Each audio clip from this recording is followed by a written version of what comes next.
Times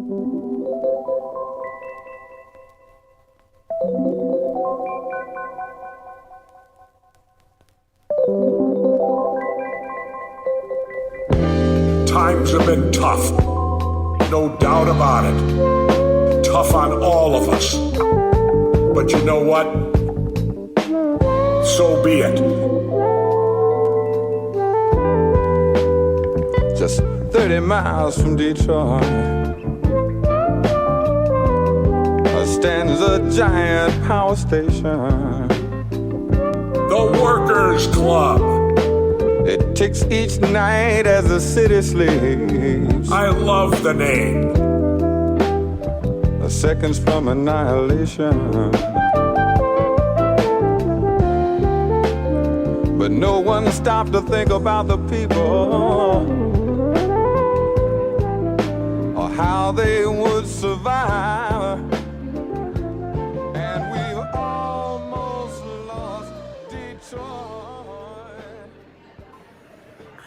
Well, we're here with Ian Douglas. He wrote the book that we read, the Keirn Chronicles Volume One, and it was the best wrestling book we've read yet.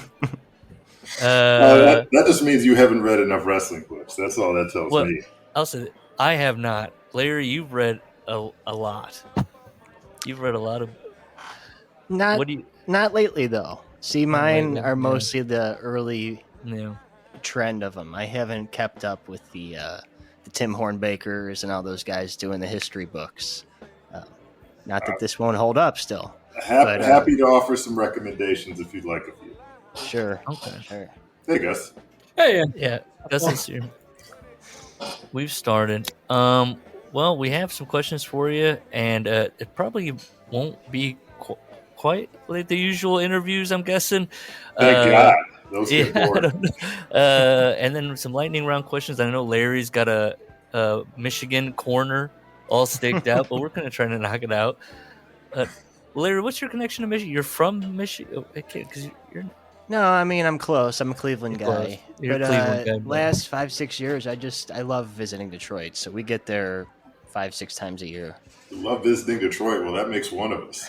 I know. I'm an oddball for that, but. All right. Okay.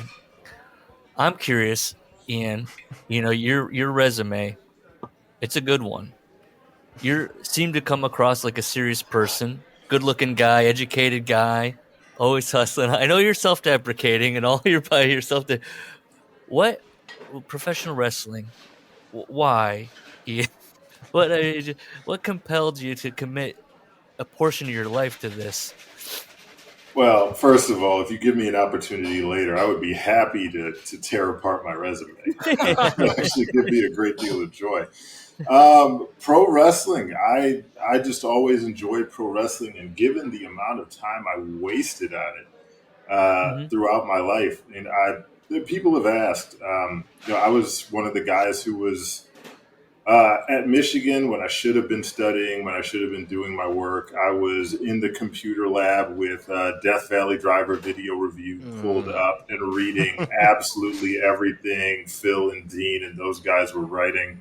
And like taking notes like, oh, this match is on this tape. Well, I need to go track that down, and then spending far, far too much money on at highspots.com, getting all of the videos. So yeah, I reached a point where I just invested far too many brain cells into learning about pro wrestling The embarrassing part, when I was at Northwestern in the graduate journalism program, they assigned us, and we're in the downtown Chicago newsroom. They're assigning us beats, and they gave me the entertainment beat because pretty much nobody wanted it. And I said, okay, so could pro wrestling hypothetically be considered entertainment? And Joe was like, yeah, sure, why not? I said, great. I'm going to the Windy City Pro Wrestling Show. So I got to go there. I got to meet Larry Zbyszko. I got to meet AJ Styles. I got to meet Abyss, guys who were working only in Windy City, Acid Jazz, Steve Boz.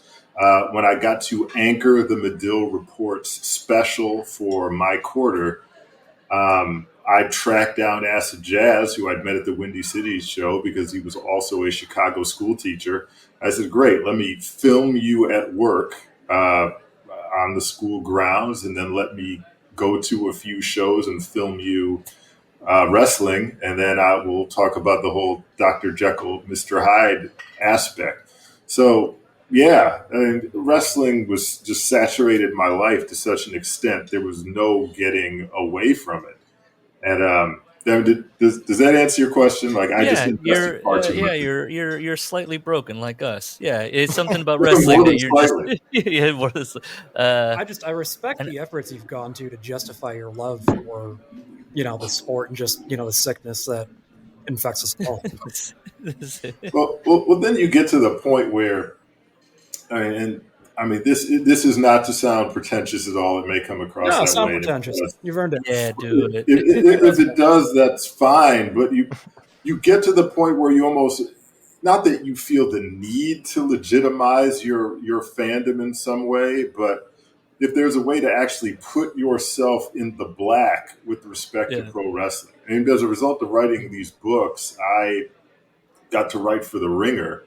Not that I've written that many pieces for The Ringer, but I can tell you that when you do get to write for The Ringer, Phil Schneider will tell you this, Oliver Bateman will tell you this, they way overpay for content. And so just for writing a few pieces for The Ringer, it put me in the black with respect to my lifetime fandom of pro wrestling, which was awesome.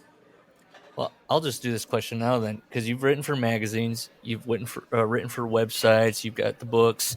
Can you kind of speak on the landscape for writing right now and how much of a grind it is and the kind of like, not necessarily who's paying what, but websites shutting down, like just the overall, like how much work, like self-publishing, a lot of like even journalists are leaving outlets to say, maybe I can do this and do the work on my own and make it work for myself. I can only speak to my own experience, which is a bizarre one, but it sort of it really underscores and exemplifies how much it really is all about who you know. And I'll give you the example. When I was at Northwestern, if you asked me, Ian, what's your dream job? I would have said it would be nice to cover wrestling in some way. It would be nice to write for Men's Health at some point, because like those are the two things I love, fitness and pro wrestling. That was it. Well, in writing the book that I thought was a throwaway, the Bugsy McGraw book, the Brute Power book, I make the acquaintance of Oliver Bateman, who's now one of my very best friends. Oliver is an actual genius. He's obsessed with a wide variety of topics, but one of the things he's most obsessed with is powerlifting and strength training.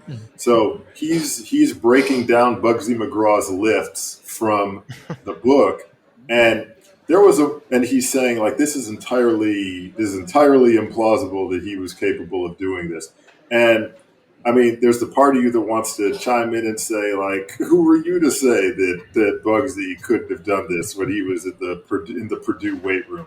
But then I'm like, no, but he seems like an honest broker. Like, let me see what he means. He's like, well, I think he was doing partial reps. Like, okay, fine. We were able to resolve that without coming across like jerks to each other. Now we're best friends. So Oliver, who's written for I think the New Yorker, the Atlantic, a ton of other publications, had written for Mel Magazine.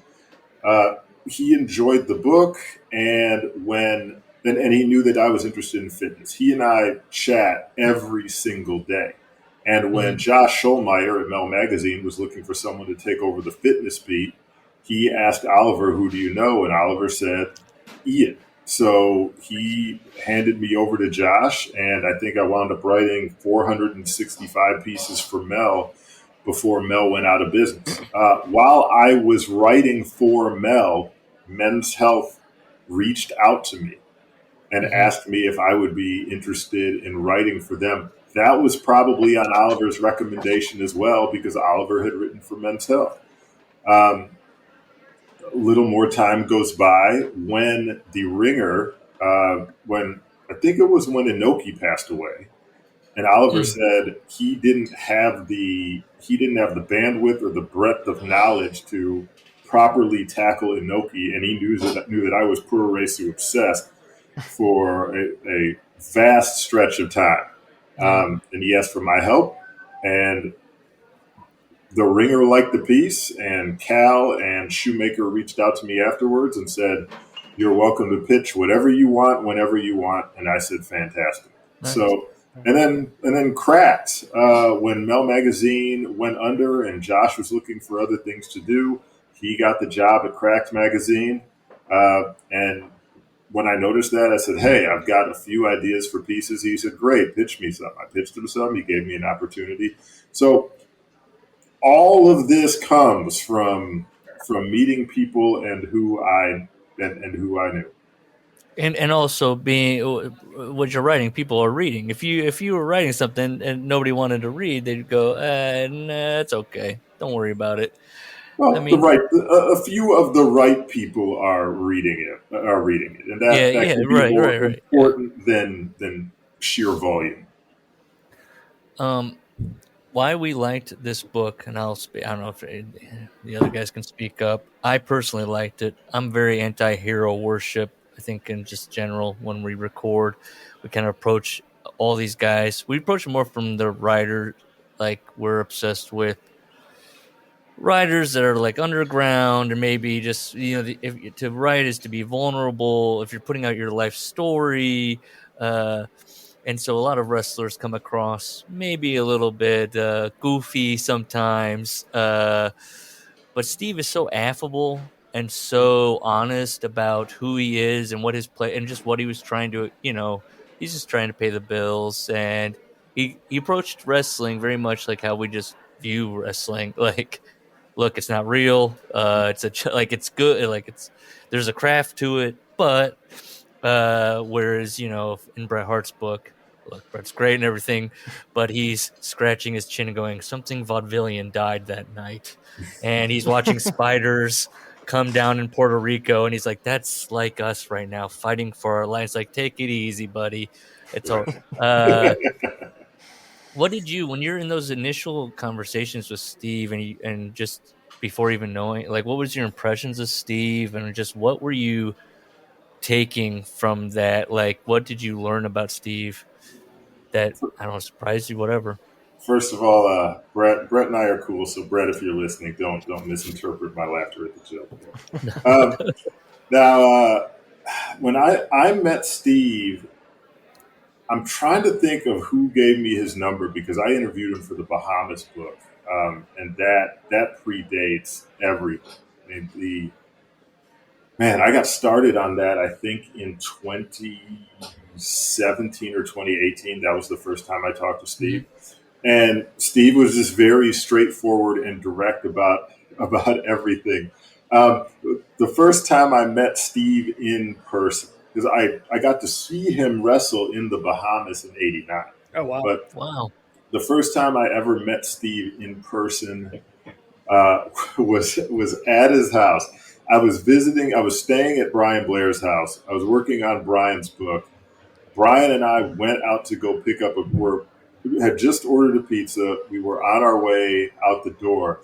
And he said, "We got to stop by Keirn's house. Keirn needs help setting up his phone." It was some issue where, it was probably something as goofy as he didn't know how to turn the ringer of his smartphone on.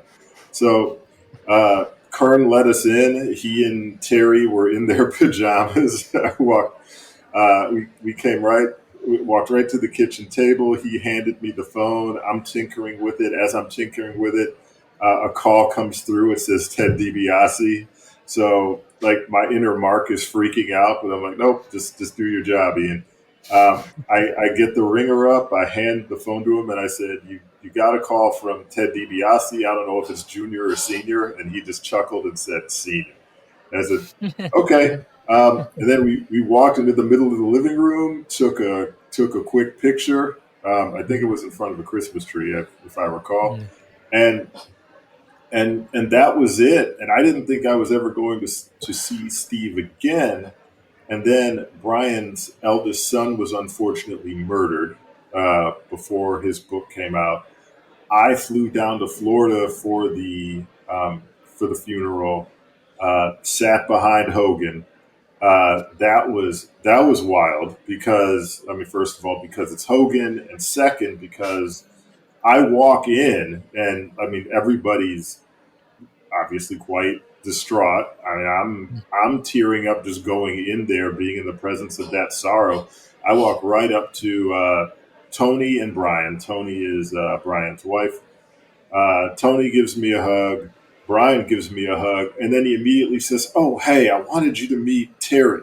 And then he points at Hogan. He's like, "Hey, let me take you over to Terry." I was like, "Brian, stop! You got a line of people here behind me, well wishers. You don't need to take me to go talk to Hogan." And he said, "Okay, well, just go sit by him and introduce yourself." I was like, "Okay, fine." Went right behind him. Hey, Terry, Ian Douglas, I talked to you on the phone a couple weeks ago. Brian's co-author. He just turned around, shook my hand, and said, "Hey, nice to meet you, brother." That was that. But in the outside of the church afterwards, a group of us were talking. I start talking to Steve, who's hanging out with his grandkids. I start mocking him, doing a Fargo strut right behind him. He laughs at it, and then after Brian's book comes out, I wish he hadn't done this on Facebook. He replies on a post about the book and says, "Would you be interested in writing my autobiography?"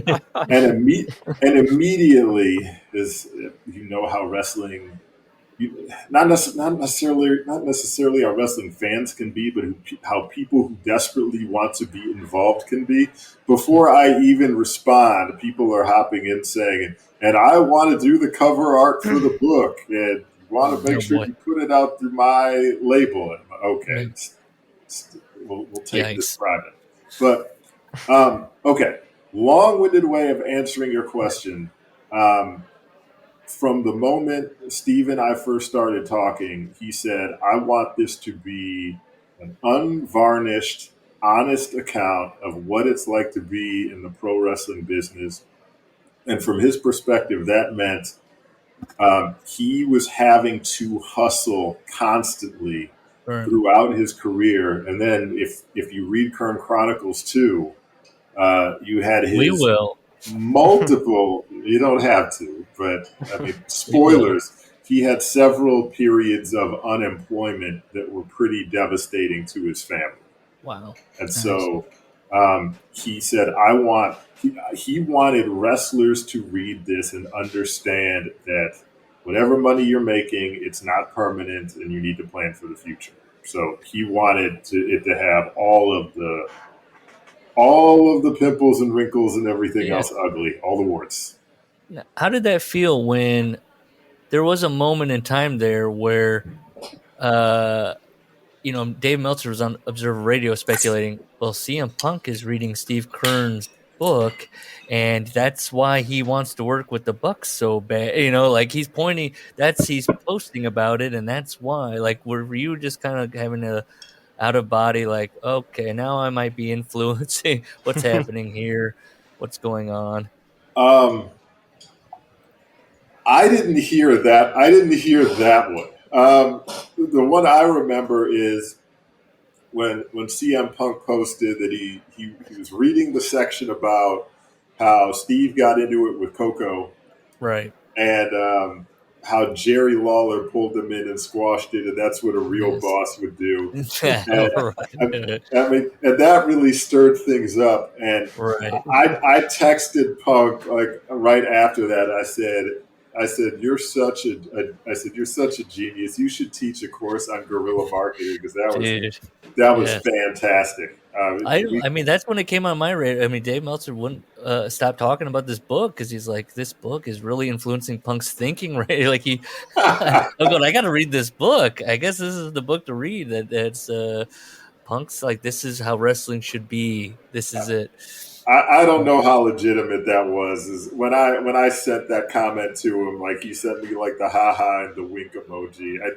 I honestly think that was 90% him trying to get a plug in for Steve's book, and then like I have to fill my daily Instagram post or tweet. He did write the one of the forewords and all that, and that was crazy because I was at Keirn's table. I was at Keirn's dining room table going through photos, and he said, like, who are you thinking for forward and afterward? I was like, you got Stan Lane, you could get Brian, he's your best friend. You could get Gerald Briscoe, you get Ted DiBiase, bunch of people you talk to. He said, how about some recent people? Like, I know Natty Neidhart would do it. And I said, okay, great. And he said, Drew McIntyre likes me, Cesaro likes me, maybe we could get one of them. Okay, cool. And the next thing you know, he's handing me his phone because he texted CM Punk and said, would you be interested in doing my forward? And Punk texted him back 1 minute later and said, I'd be honored to. And said, okay, I'm going to have my co-author call you. And Punk said, great, give him my number. And I said, okay. So Punk and I are texting buddies now. That's cool. I kind of wish Cesaro might. I'm curious what Cesaro would have said. I'm a Cesaro guy. I've interviewed. Have you seen my interviews with Cesaro? I've not. You've interviewed Cesaro. He likes coffee. I know that. At least twice. You can look up my Barbend interview with Claudio. Oh, and I interviewed him. Okay, I interviewed him for Men's Health. I interviewed him for The Ringer, and I interviewed him for Barbend. So the Ringer one is a lot of fun, and the Barbend one is too. Yeah. What did you're a father, correct? You're a father. New father. And I am the only father of this trio. Eddie, a big part of the book is Steve's relationship with Eddie Graham. And what I liked about the book, as anti-hero worship, is that he eventually kind of washes his hands of it. I mean, he is a father figure, mentor, but a lot of books we've read and wrestlers in general, you've noticed that they have this kind of hang up. They cannot let go of that father figure. They cannot let go of the mentor. You hear a lot still. Vince was like my dad. You always, Vince this, Vince that. Even to this day, guys cannot let that go. But Steve does. And that's what we loved about the book. Steve goes, I'm not tied to that. I'm not doing it.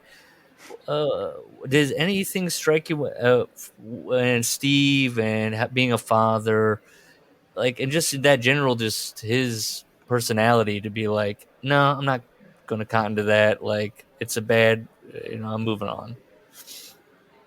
And without attempting to do too much of a psychoanalysis on Steve, I think it.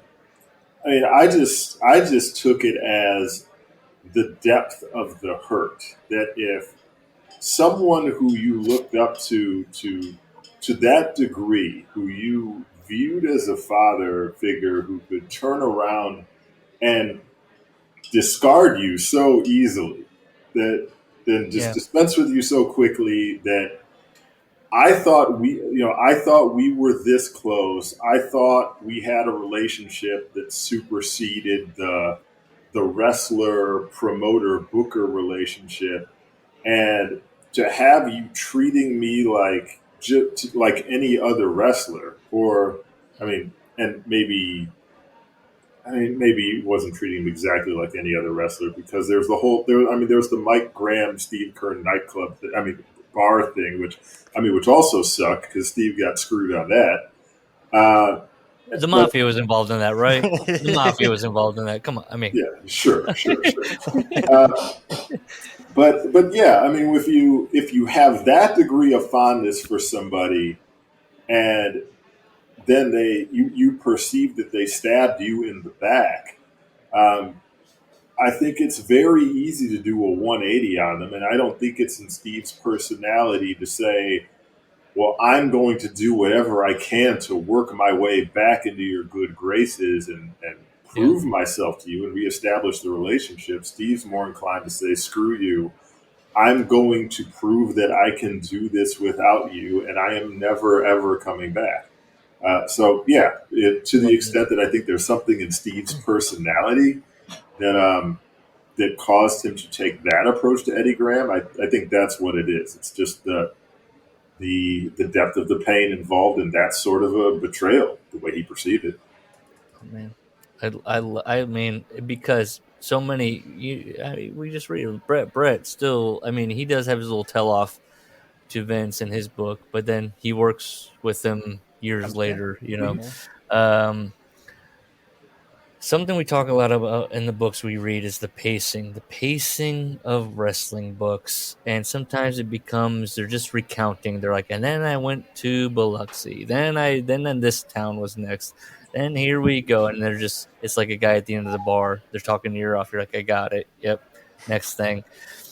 What, in your opinion, is like the perfect pace for a wrestling biography where you get some like road stories, you're getting maybe some hot goss, you know, how they feel about certain people.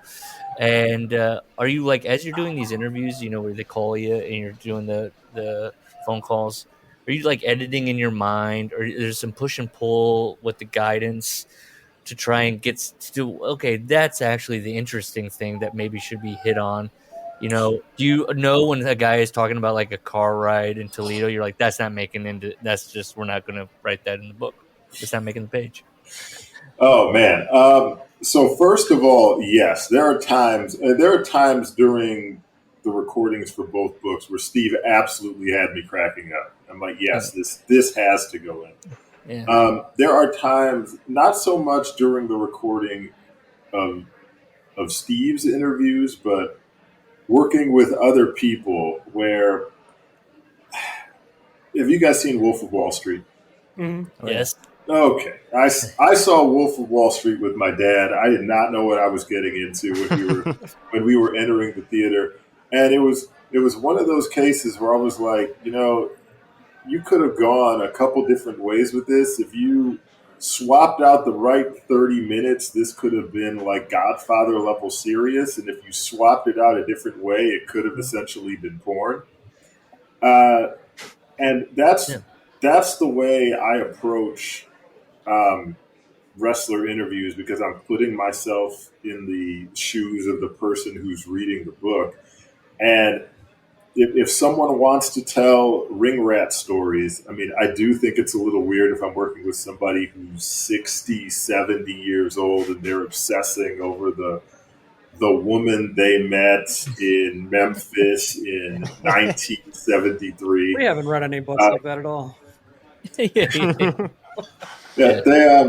Yeah, they have their set stories that they've used to pop the boys for however many years. They want to make sure all of these make it in.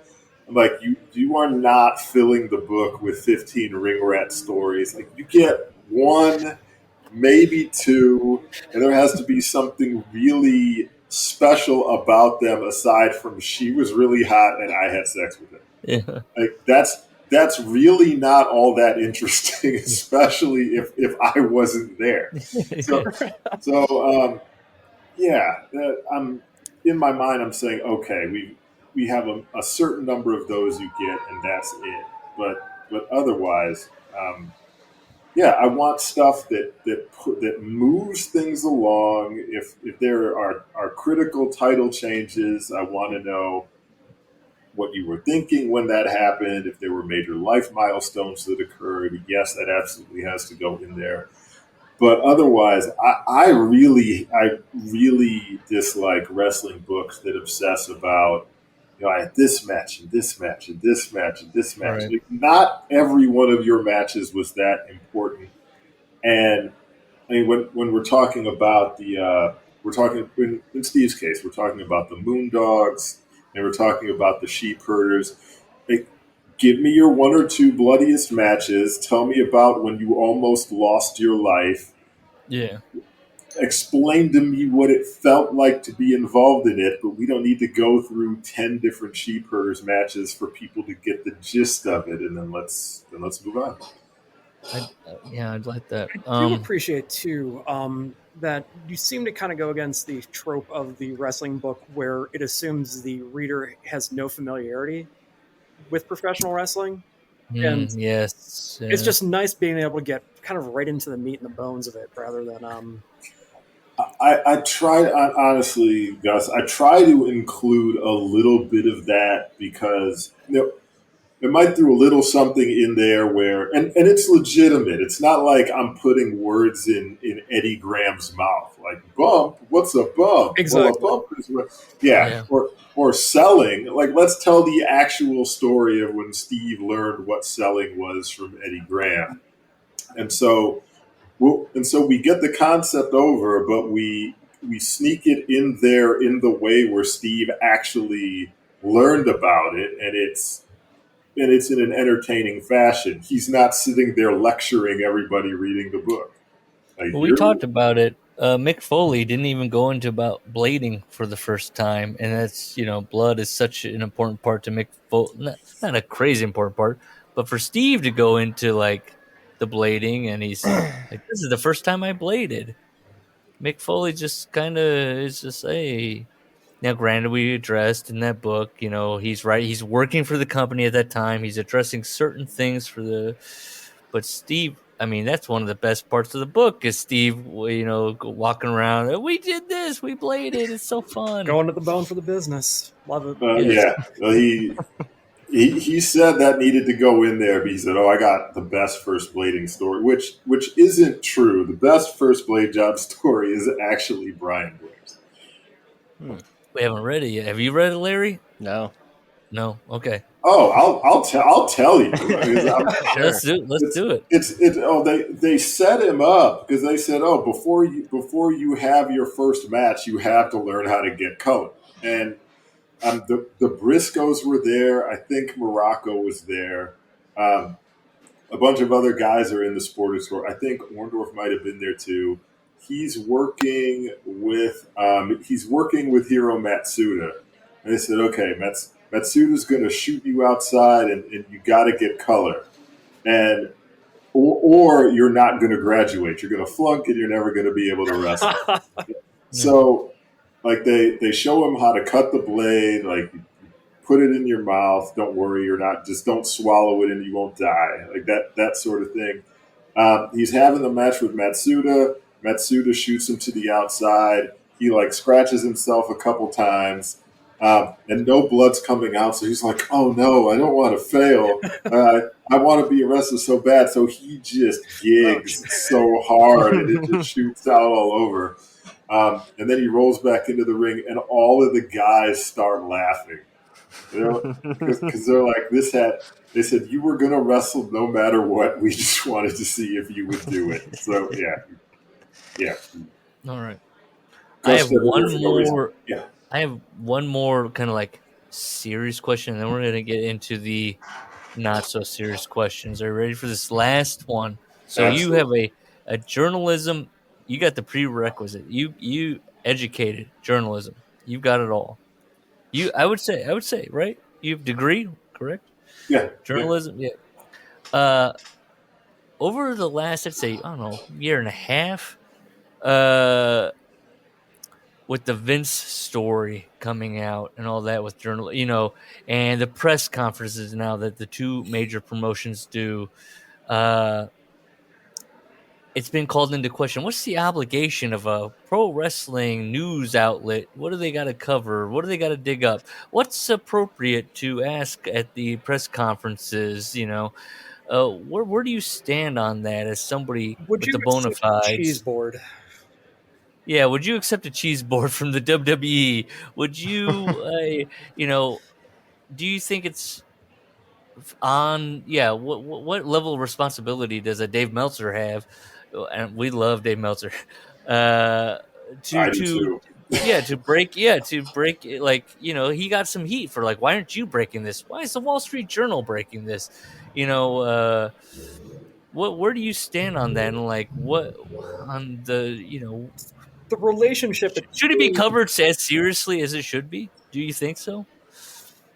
Oh man, not that you guys are opening up a can of worms, but one of my favorite things about Japanese pro wrestling, especially back in the day, is that the reporters were sort of in on it. Like we know it's fake, but we're going to treat it like it's real. And I don't know that Japan has ever had this super insidery pro wrestling culture where where every single behind the scenes move is getting reported on in real time. And since that has been the nature of the relationship between reporters and wrestlers since the mid 80s, I mean, definitely since the 90s, I think attempting to blend the two now is just way too awkward, and they just shouldn't deal with it at all. They're opening themselves up with the press conferences. You're opening up, somebody to sit down and go, well, let's really talk about this. And then you're like, oh no. Right, exactly. And I mean, there might be reasons why the relationships developed the way they did. I mean, this may be too clunky, but I think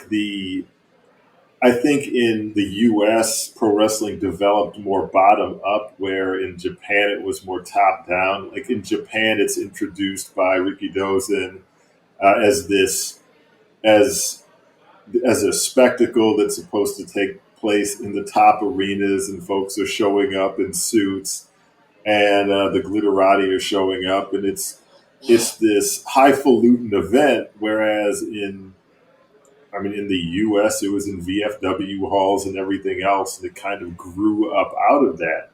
And so, Baba and Noki, Rikidozen, I'm sure they had the relationships with the press. Like this is what the deal is, and you can go this far but no further. And I don't think those lines were ever established in the U.S. So they don't have this unspoken agreement that you're not going to. We know this is fake, but yet you still can't cross these lines. Like we're not inclined to treat it as serious, especially when every wrestler's on Twitter taking it as a joke. Okay. This is one of my. What book do you need to write to win the Wrestling Observer Book of the Year award? And when you write that book, are you nervous that Brian Alvarez will also publish a book, thus also winning that year? I mean, the book I have to write to win it is I have to get Kenny Omega's autobiography. And that's the one. Here's the follow-up. If you could call dibs to write a book about a modern, like a guy that's right now wrestling, and you're like, I'm calling dibs on this guy. I want to write his book. Who is that? Man, Drew already put one out. So that's not happening. Oh, CM Punk, 100%. 100%. Yes. I mean, yes, that guy will put right. He'll put out a book one day, right? He'll call you. I'm jonesing for the Hulk Hogan and Ian Douglas book. The Hulk Hogan and Ian Douglas book. Punk told me he would like to put one out one day. He did not invite me to write it with him. He just trotted it out there. Hulk Hogan said after we got done recording the afterword to Brian Blair's book, he was like, "You never know. I may have another book in me, brother. So I may call upon you to do me a favor one day." And that's never going to happen. So it would have to be CM Punk's book or Kenny Omega's book. That's the only way I'm getting Observer Book of the Year, because it's a pure volume vote tally. It's not like it's being judged. No, we know, and I think, and look, God bless Tim Hornbaker and God bless Sean Oliver, who does not like us, because we have done one. Who doesn't like you? Sean Oliver does not like us. We've done one author interview, and that was with Sean Oliver. We read one of his fiction books because we're going to cover anything slightly related, and he is in that wrestling world. And so he's written fiction books, and we have standards, and we wanted to schedule the interview before the book, but he kept kind of pushing it off, so fair enough. And we just continued to bury the book, and then we Not interviewed totally, him. but Not totally, it's but our we cynical sense of humor more than anything. which we appreciate, Ian, because we are rough around the edges. We Oh, have dude, some hot takes. can I interrupt you? Real quickly, when you found the typos in the book and you were like, "Sorry," Ian, I was like, man, thank you. I went straight to the manuscript, found them, corrected them, and re-uploaded it. Like, I wish people would tell me. I want to get it right. With Anyway, my red pen. please But yes, Sean Oliver, we did the interview, and then he listened to the episodes, and he kind of sent a passive aggressive email that he wasn't well, I hope you like my next book, kind of thing. Either way, look, Paul, that's why we were so excited to talk to you, because we actually liked your book, and you seem to enjoy us. So then we were like, hey, all right, it's going to work out. Paul Levesque and his literary classic, Making the Game. Haven't read it. He broke down his daily food intake, and that's what he called them, food intakes. What food to eat in any given situation, even gas stations. What do you get in a gas station? And I know you've spoken about being a Randy Savage fan. Being a fit guy, where does the Slim Jim fit in your gas station food hierarchy? And have you tried the Savage Slim Jim? The big guy. The Savage Slim Jim, no. I think I purchased a Slim Jim once in my life, and I can honestly, I was with a friend heading to watch the De La Hoya Sugar Shane Mosley fight at someone's house in Detroit. And we stopped at the gas station, and they had no beef jerky, and I was eating like a bag of beef jerky a day at the time back then. Like, they had no beef jerky. So I settled for a Slim Jim, and I can't say that I was impressed with it. So, yeah, that was the one and only time I ever had a Slim Jim. You definitely wouldn't like more of it, which is the Savage, which is just the Savage Slim Jim is like the thickness of a thumb. Yeah, no interest. Sorry. Okay. A master swimmer. Oh, Lord. One, explain what the master swimmer, what that is. And also, is it harder to be a master swimmer or to listen to the upbeat story of a pro wrestler on a car ride? Which is harder? Being a master swimmer is simply a matter of aging into the category. Now, so a master swimmer is age 18 and up. So, I mean, if I'm not active right now. I have a terrible impingement in my left shoulder, so I haven't been swimming in a while. If you really want to see the medals, I can go grab the national championship medals. I can go grab them; they're right over there. But no, if you're over the age of 18 and you decide to swim formally, and you're not good enough to swim NCAAs or at the USA Swimming Elite level, then you're a master swimmer. You can enter the master swimming meet. I've seen this is uncomfortable, but I've seen women competing in master swim meets when they were 7 months pregnant, like diving and everything. But I mean, then you have D1, D2, D3 NCAA swimmers who never quit and never wanted to give it up, and they're competing in U.S. Master Swimming, and they're swimming at a very high level still.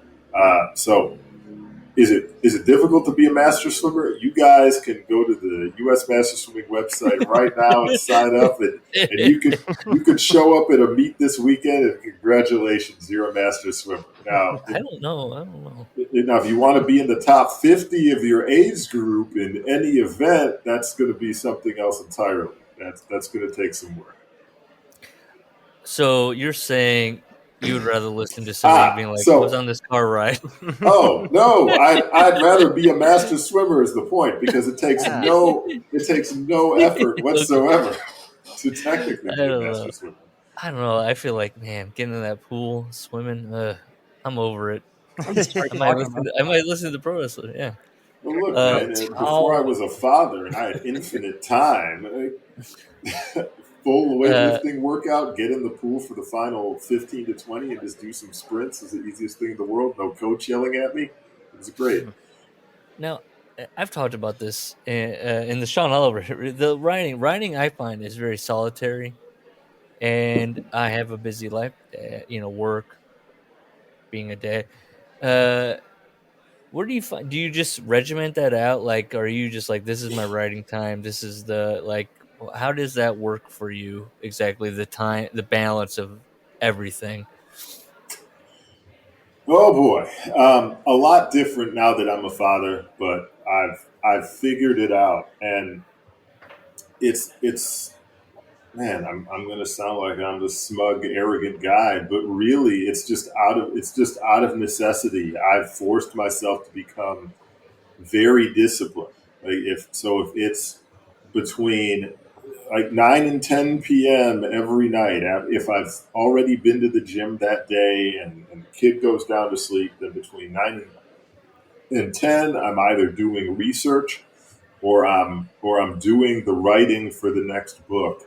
And I'll map it out if it takes me, if I can get 1,000 words written in an hour, and I'm able to, and I can string those hours together month after month. I would never ever tell you what book I'm working on, because I have a very specific hang up about that. But I will tell you, I've already mapped it out. If I string these hours together, I will have something worth editing in October, November, worst case scenario, in which case I may have something worth publishing maybe February, March of next year. And if it's important enough to me, then I'll string those hours together and I'll get it done. But really, it's about just, it's just about choosing the topic, deciding that this is worth your time, deciding that it's better to be writing something than not to be writing anything at all, and then just getting it done. And you're writing as the interviews go? Like, you're kind of like rough drafting it a little bit, or are you just like, how does that, like, on that, like, are you doing it all in chunks? What do you like?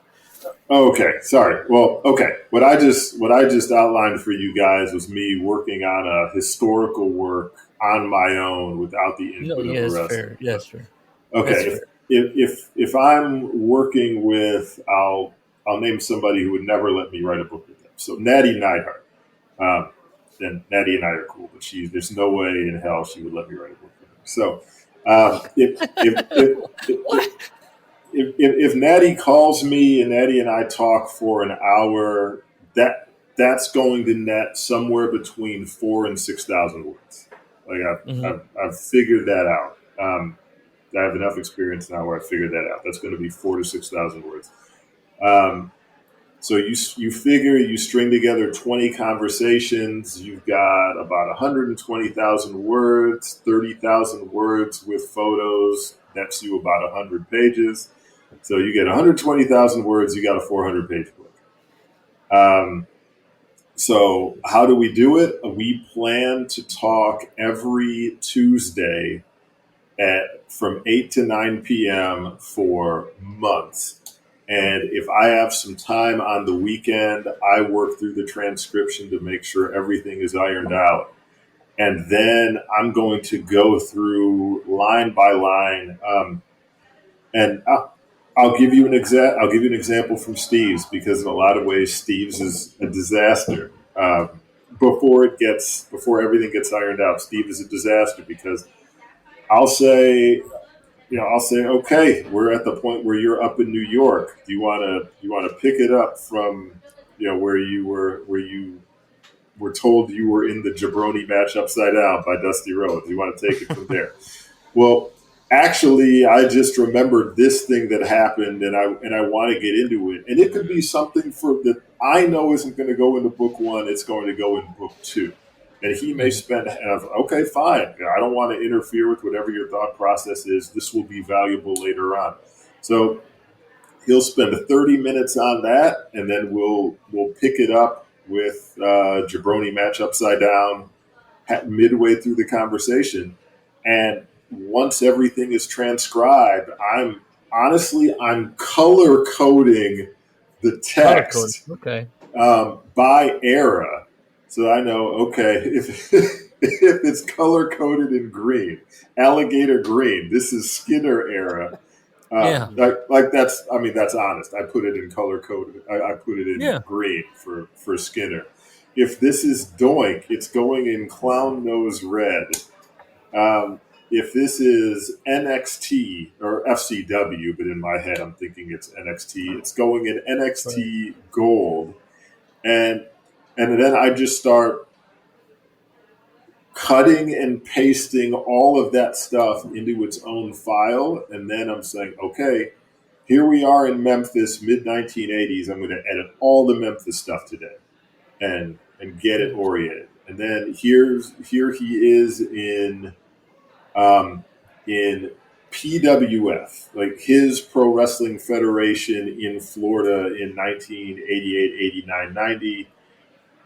It's organized, so now it's all in the same place. So now I need to put this in order. And honestly, guys, if you asked me something specific about any of the books, between doing the interviews, listening back, transcribing them, rearranging them, editing it multiple times, then putting the whole book together, editing it again, then doing chapter breaks, then reading it, looking for typos, a couple of which I missed. I've gone through the material so many times that by the time the book comes out, I never want to see it again. So listening to you guys about it.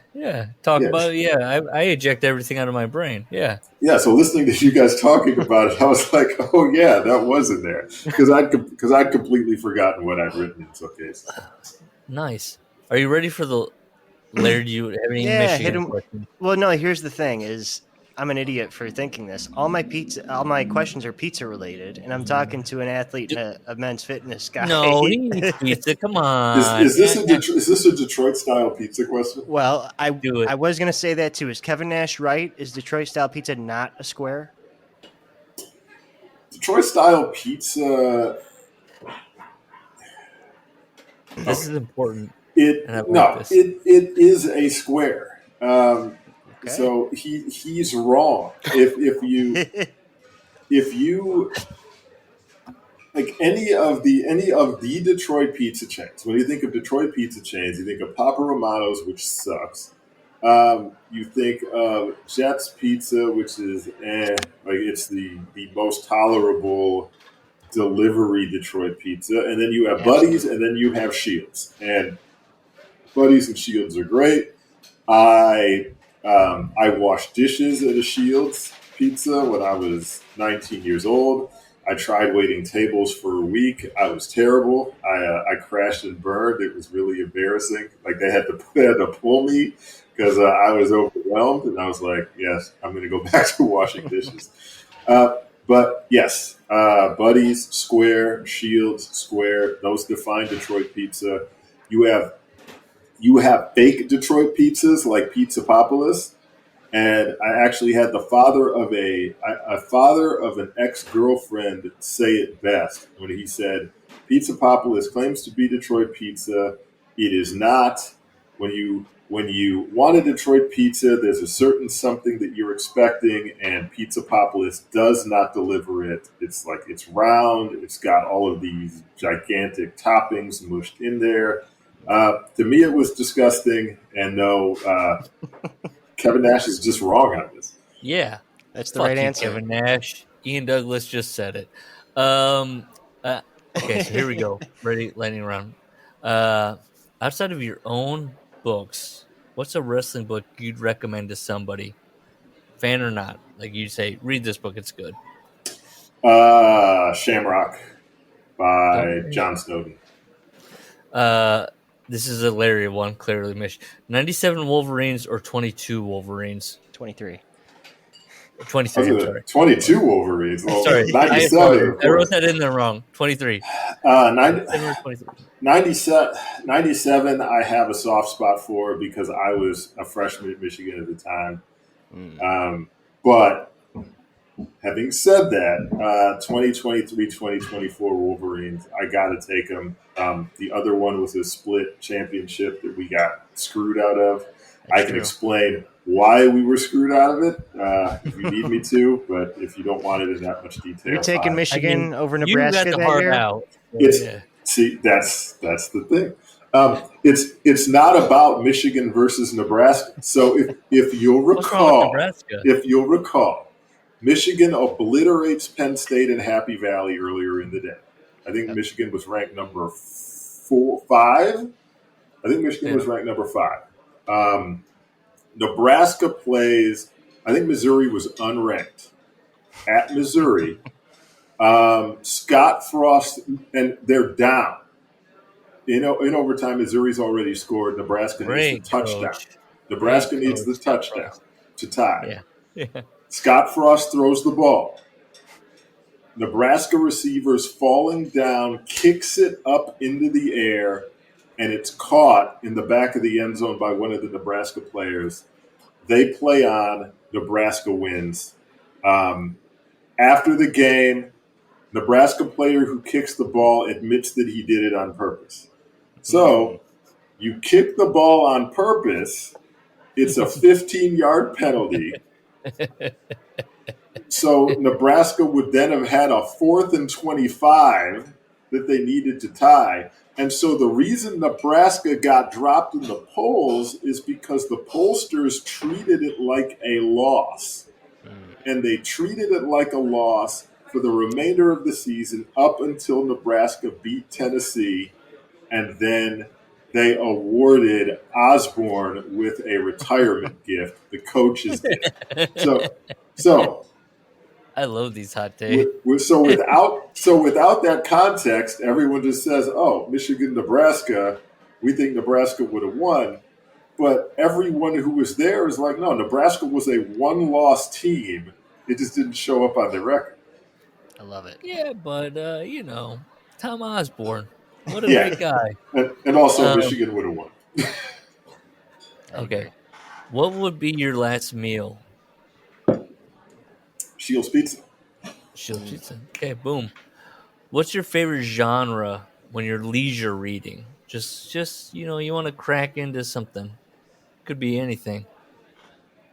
What do you like to read on your? Do you? I mean, if you had the time, I don't know. You might not have the time to go. I don't even do leisure reading. That's it. I don't do any leisure reading, guys. Like I have books that my dad has been recommending to me for the last 7 years. That are piled over here that I haven't read because any free time is devoted to writing. That's right. Okay, do you like baseball? You big baseball guy? When the Tigers are winning. I was going to say. So here's the next one. When will the Detroit Tigers win the World Series? Not in my lifetime. Not in the remainder of my lifetime. They last won it when I was 4? It's been a bit. It's been a minute. Have you ever shot a shark with a bang stick? No, but Steve's offered the chance. No. When my wife and I were fishing at Spanish Wells, my wife hooked a nurse shark and fought the thing for like 5 minutes, and the Spanish Wells fishermen were just laughing because they were like, even if you pull the thing in, you can't keep it because it's illegal to keep sharks in the water, so we got to cut it loose. Sorry, what was the question? Am I anxious to get a shark with a bang stick? I don't want to get anywhere near a shark with a bang stick. Like Steve, you're not diving in there. Cool.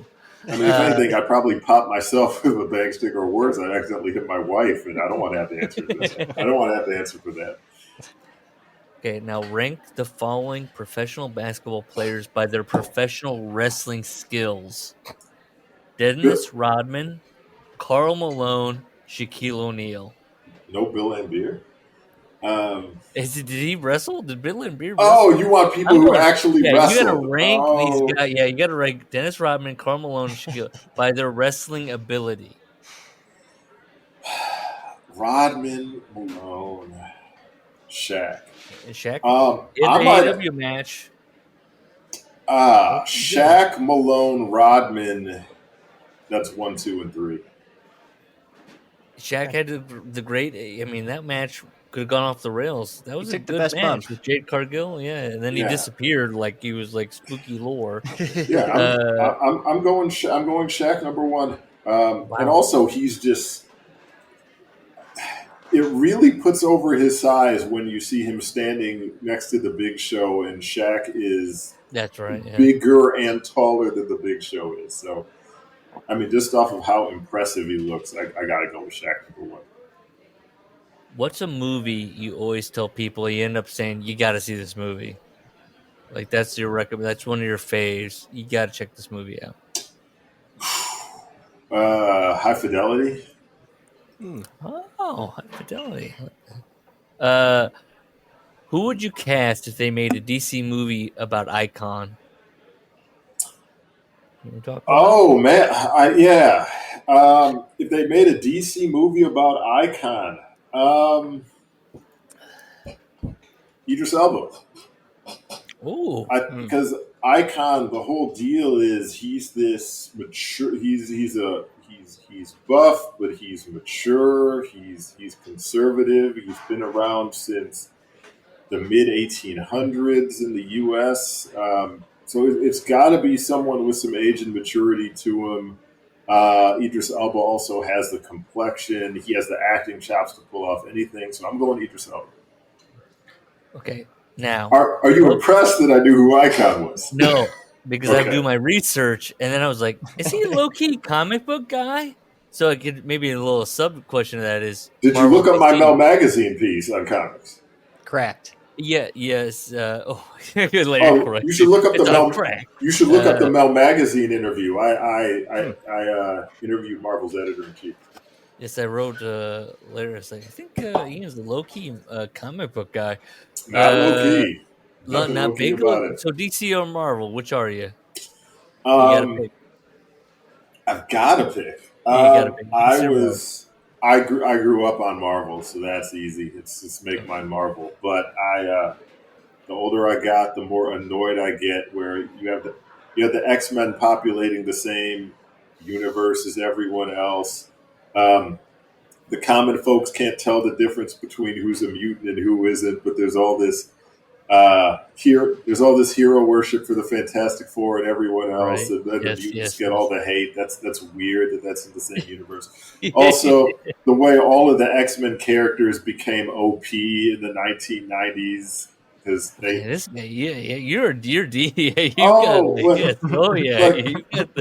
You got the complaint. Yeah, I know. I agree with all of these complaints. Oh, well, it was Stan Lee establishes and Kirby. They're establishing the hierarchy. Like, look, Hulk and Thor are up here. Thing is here, but he's got the combat skills. Colossus is down here because he's a kid. And all of a sudden, the X-Men are popular. Well, now Colossus is Thor level. Correct. I hated that. Okay, here we go. Are you ready for this one? As a Michigan native, Which of these Michigan native pro wrestlers would you vote for President of the United States? Okay, these are all Michigan. AEW announcer Excalibur, Bob Roop, Rob Van Dam, or Kevin Nash. Who are you voting for president?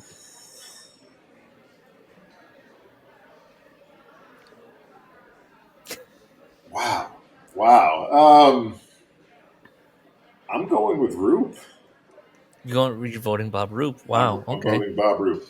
Because I've spoken with Bob and I like him, and I haven't spoken with any of the other guys. So just go with the guy you know. Bob's always been nice to me. Okay. Final verdict. The person that you choose gets a lifetime prison sentence. Who killed WCW? And you have to pick one, even though it was many people. You have to pick one. Who killed WCW? Bischoff. Okay, Eric Bischoff going to jail. That's lifetime the right sentence. answer again. That is. These have all been the right answer. I know.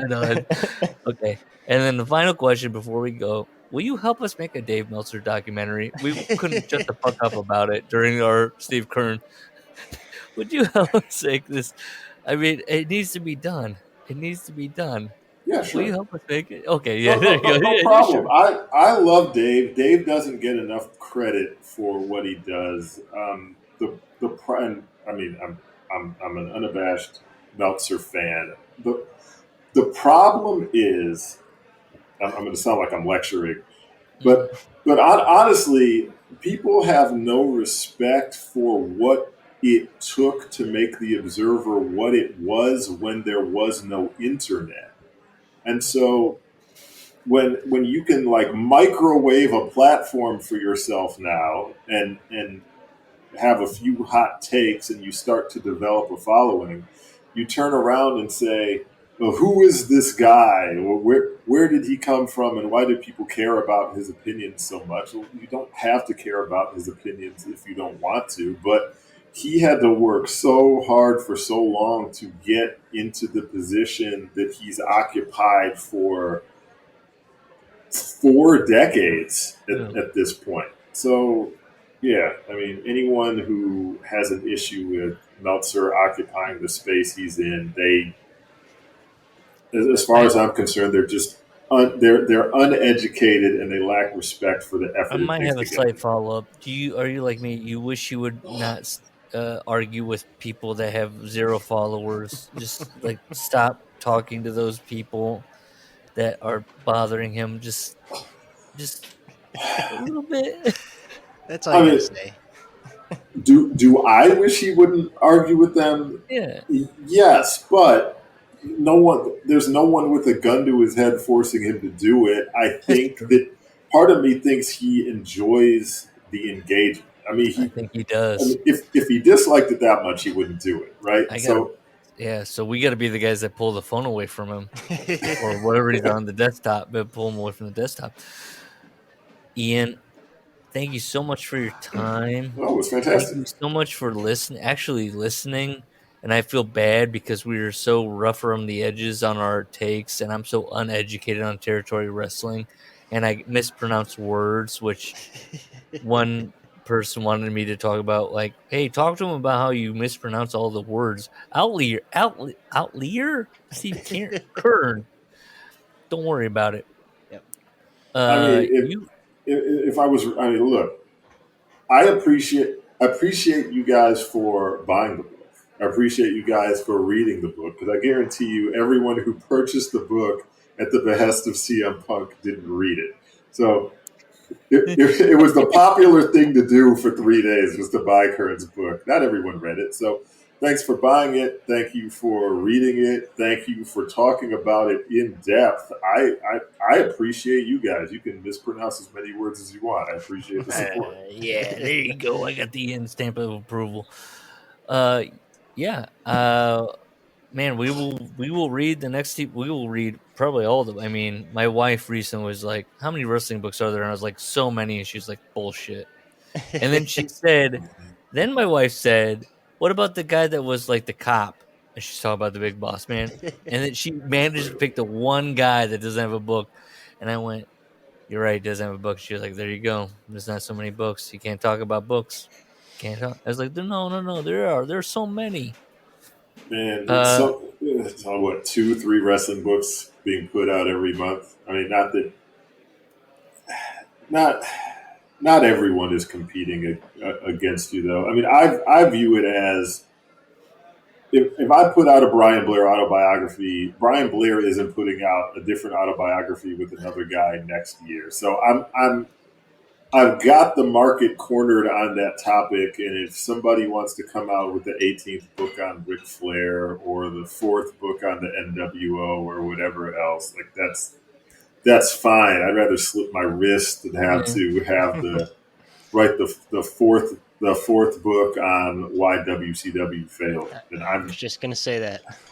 Yeah, that's why I asked that question. Why are we still talking about this? You got to name a guy. well, because it's profitable, because you can guarantee a certain number of sales, because there are wrestling fans who are still obsessed with this. I'd rather delve into territory that no one else has ever tackled. At least that way, I get to be the specialist on that topic. You are definitely like the guys. That's what I was like thinking. Like Ian definitely writes about guys that are like low key. When I'm thinking about Steve Keirn, I'm thinking, okay, this guy, he's been around the block. He's had success here. He did this here. He was a character in WWE.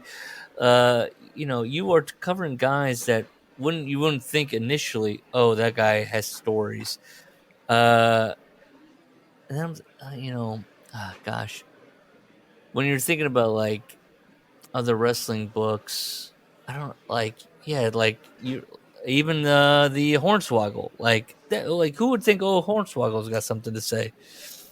That was, so the honest truth, Severn asked me to do his book because I was interviewing him about something else. Severn asked me to do his book. I'd finished interviews with Severn. I was at the gym. I listened to Hornswoggle on Austin's podcast. He had me cracking up. I messaged him before I got in the shower. I found his email message and said, I'd like to do a book with you. You're hilarious. I'd like to get more of these stories out of you. By the time I was out of the shower, he'd replied and said, yep, let's do it. That was Hornswoggle's book.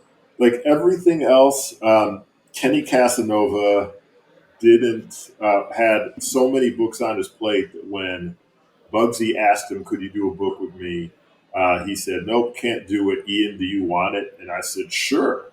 Brian had another co-author who was already on Facebook bragging, like, I just started working with Brian Blair on his autobiography. And then, I mean, honest to God, I think he realized he was educated to the fact that there wasn't the money in this that he suspected there would be, and he decided to jettison the book project. He handed it, and so I said, yeah, I'll take it. And then Keirn came to me because I did Brian's book. But honestly, it's just a matter of other people either not wanting the project or losing interest in it. It comes to me, and I take it as a badge of honor. Like, okay, you folks think a Bugsy McGraw book would suck? Watch this. Okay, you think, not you guys. Sure. Specifically, I'm not even like a Bugsy McGraw. I'm not a big territory guy, but I've seen enough Bugsy McGraw. I cannot wait. That's one guy that always stuck out to me where I'm like, oh yeah, Bugsy McGraw. And the primary reason I took it, the primary reason I took Bugsy's book is, I mean, first of all, I had the spare time. I'd just gotten married, no kids. I had time I didn't know what to do with, and that's how I occupied it. But Bugsy's book was an opportunity for me to self-publish, and I just took it as a learning opportunity. Like there's nobody asking me to submit a draft. Nobody's put me on a timetable for this. I can take my time, write the exact book I want to write. When it's ready, I can publish it, and we can get every component of his life that we want to into this thing.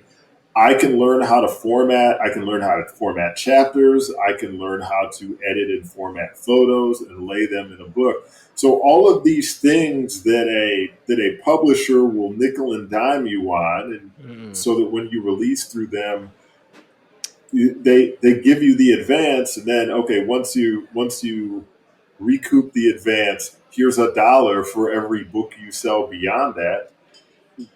I'll put it out myself for the wrestler, and he'll get $8.50 per copy, and structurally it will be better than a lot of than much of what the mainstream publishers are putting out, and it will be 400 plus pages instead of the 300 that they want to limit you to because they want to save on printing costs.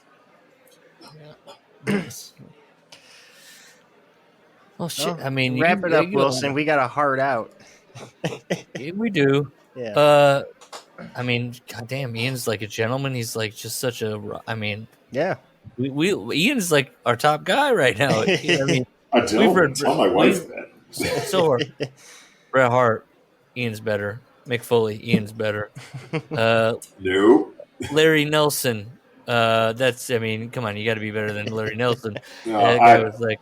No. Coke-addled coward. If these guys' lives weren't entertaining, I'm not going to make it up whole cloth. So it's true. It's very.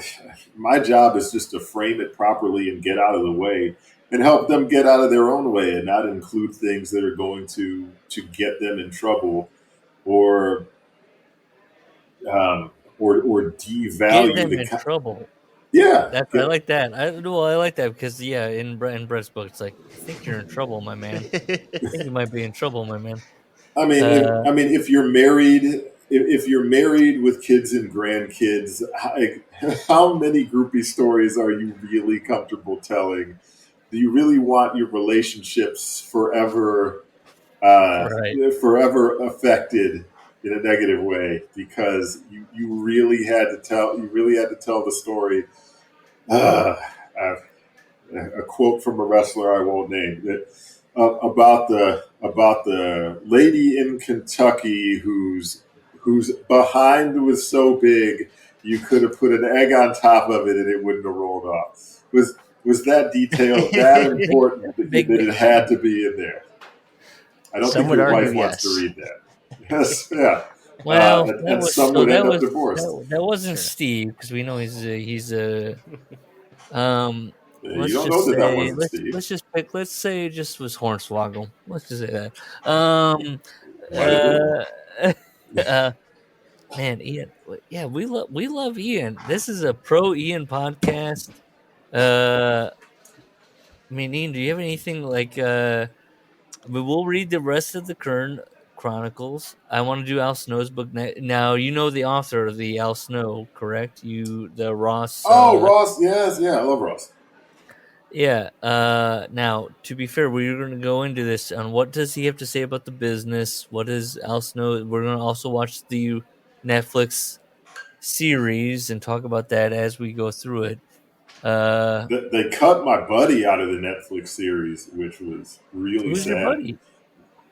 Omar Amir. So the most successful true Bahamian wrestler of all time, who I interviewed extensively for this book. He was really excited about it, and so I watched the whole thing, expecting interviews from him at some point. And I messaged him and said, "Well, what happened? I was expecting to see you in there. Did they record interviews with you?" He was like, "Yeah, but they got cut. I'm disappointed, but it happens." So hopefully he ends up, if they do a second season, hopefully he ends up in that. Interesting. They needed more time for Hollywood Haley. Yeah. Al Snow doing this thing where he's doing the ropes, they're doing that thing. The old man workouts, standing at the grill. Not sorry I watched it, but that was disappointment. I wanted to see my boy in it. All right, we'll let you go, Ian. God, I cannot believe you listen to us. We are awful. We are, just three schmucks from the Midwest laughing about wrestling. Three schmucks from the Midwest, yeah. I cannot believe you listen to us. Well, I'm a schmuck from the Midwest myself, so I recognize my people when I hear them. Yes, thank you. Thank you so much. Bye, Ian. Thanks. Take care, guys. Thanks for everything.